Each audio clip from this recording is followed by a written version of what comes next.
हर साल की तरह मेरे बड़े भाई स्वर्गीय परमजीत जी की याद में हम ये ब्लड डोनेशन कैंप लगाते हैं और ये आज 8वां हमारा कैंप है। 100 से ज़्यादा यूनिट इस कैंप में होंगे क्योंकि ये कहा जाता है कि रक्तदान महादान है। और ख़ासकर गर्मियों के समय में मैं हर रोज़ डीसी साहब की स्टेटमेंट देखते अखबारों में कि बहुत शॉर्टेज ब्लड की चली हुई है, तो उसी को देखते हुए हम हर साल ये कैंप लगाते हैं। और मैं युवा साथियों से कहना चाहता हूँ कि ज़्यादा से ज़्यादा संख्या में आप बढ़ चढ़ कर हिस्सा लें, क्योंकि समाज कार्य में युवा की जितनी भागीदारी है, मुझे लगता है कि आज युवा उससे ज़्यादा भागीदारी अपनी निभा भी रहा है, करते हुए भी निभा रहा है और कहीं कोई कमी नहीं है। युवाओं के लिए क्या संदेश है? युवाओं के लिए तो यही संदेश है कि देश राष्ट्र हित में काम करे, राष्ट्र को बनाने के लिए जो प्राथमिकताएं होती हैं देश के लिए वो करे, और जो आचरण है, विचार है, वो अपने जो है हमेशा साफ रखे, शुद्ध रखे, लोगों के नफरत की राजनीति से बचे रहे। और क्योंकि मैं कांग्रेस पार्टी से हूँ, तो राजनीति की बात है तो कांग्रेस की विचारधारा सबको जोड़ने की है, बांटने की नहीं है, देश को जोड़ने की है। सिर्फ सारे धर्मों को, सभी जातियों को एक साथ लेकर विकास की हम बात करते हैं। जहाँ तक हमें सवाल इस बात का है कि भाजपा को जरूर बहुमत मिला है, लेकिन पूरे देश के अंदर एक तरह से जो 400 पार का नारा इन्होंने दिया था और उसमें कहीं ना कहीं मीडिया ने भी योगदान दे रखा था, और जो कांग्रेस के प्रति लोगों ने हरियाणा में खासकर रुझान दिखाया है, ये इस बात का प्रतीक है कि चौधरी भूपेंद्र सिंह हुड्डा जी के नेतृत्व में सरकार बनने जा रही है। और जींद की जब बात करते हैं तो कहीं हमें विकास नहीं दिखाई देता। छोटी छोटी मूलभूत सुविधाओं के लिए हम लोग हर रोज लड़ते हैं, जूझते हैं।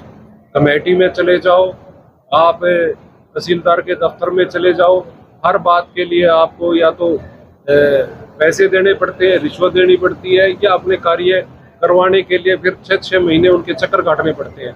कोई ऐसी व्यवस्था यहाँ पर विधायक जी ने नहीं की कि लोग जाएं और उनका काम हो जाए। सड़कें टूटी है, पीने का स्वच्छ पानी नहीं है। और आज स्थिति ये है कि जो हुड्डा साहब ने वाटर टैंक बनवाए थे, आज सिर्फ 1 घंटा 11 से 12 बजे दिन में पानी आता है। तो पानी की बेहद कमी है, इसके बारे में कुछ नहीं किया गया। शिक्षा व्यवस्था के बारे में यहाँ कुछ नहीं किया गया। बहुत सारी ऐसी कॉलोनियाँ हैं, जब हम जाते हैं तो लोग ये कहते हैं कि सरकारी स्कूल हमारे यहाँ भी होना चाहिए, लेकिन व्यवस्था नहीं कर पाए। तो मैं इन सब चीज़ों को लेकर हमेशा आवाज़ उठाता रहा हूँ, क्योंकि ये मेडिकल कैंप है। तो हम आज जो हमारी टीम आई है, ये खानपुर से आई है।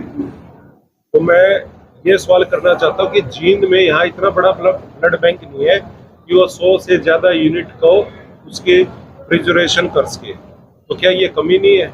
और 4 साल से एक पार्टी के विधायक हैं, तो ये कमी पूरी नहीं कर पाए। डॉक्टर वो नहीं ले पाए, स्टाफ वो नहीं ले पाए, मशीनें आ गई, मशीनें आई तो पूरा ढिंडोरा पीटा, लेकिन जब उनको चालू ही नहीं किया गया तो मशीनें लाने का क्या फायदा था? जनरेटर था यहाँ जो हॉस्पिटल में आप देखते हो, 400 केवी का जनरेटर जो है वो आज पूरे हॉस्पिटल में चलता है। उसको भी विद साहब जब स्वास्थ्य मंत्री थे तो उन्होंने अम्बाड़ा बुला लिया था। वो तो हमने लटकी क्रेन पे उसको यहाँ फोर्सफुली उतरवा के उसको चालू कराया, नहीं तो विधायक जी के भरोसे रहते तो जनरेटर भी अस्पताल में नहीं होता। तो भारी कमी चिकित्सा शिक्षा को लेके यूनिवर्सिटी में कोई प्रोफेसर के पद यहाँ पर रिक्त पड़े हैं, कर्मचारियों को यहाँ पर खाली पड़े हैं। आप कॉलेजेस में चले जाओ, आधा स्टाफ काम करता है, आधे स्टाफ से आज हमारी बेटियां पढ़ने लग रही हैं। तो शिक्षा, चिकित्सा, खेलों की बुरा हाल है। आज अखबार में फिर टेंडर निकल गया, कितने करोड़ का हम सिंथेटिक ट्रैक निकालेंगे। आप एक बात बताइए, हुड्डा साहब ने इसको स्टेडियम को जींद बाईपास पर, जो सफेदो बाईपास पर जो स्टेडियम है, इसको हुड्डा साहब ने इतने शानदार तरीके से बनाया था। बीजेपी ने पिछले 10 साल में उसको रैली स्थल बना दिया, उसमें कोई काम नहीं हुआ। ना आप कोचों की नियुक्ति की, ना बच्चों के लिए ग्राउंड किया, यूज किया तो सिर्फ रैलियों के लिए किया। तो ये मूलभूत जो सुविधाएं हम मांग रहे हैं वो ये लोग नहीं दे पा रहे, और पूरे लोग जो हैं खासकर जींद हल्के के बिल्कुल त्रस्त हैं।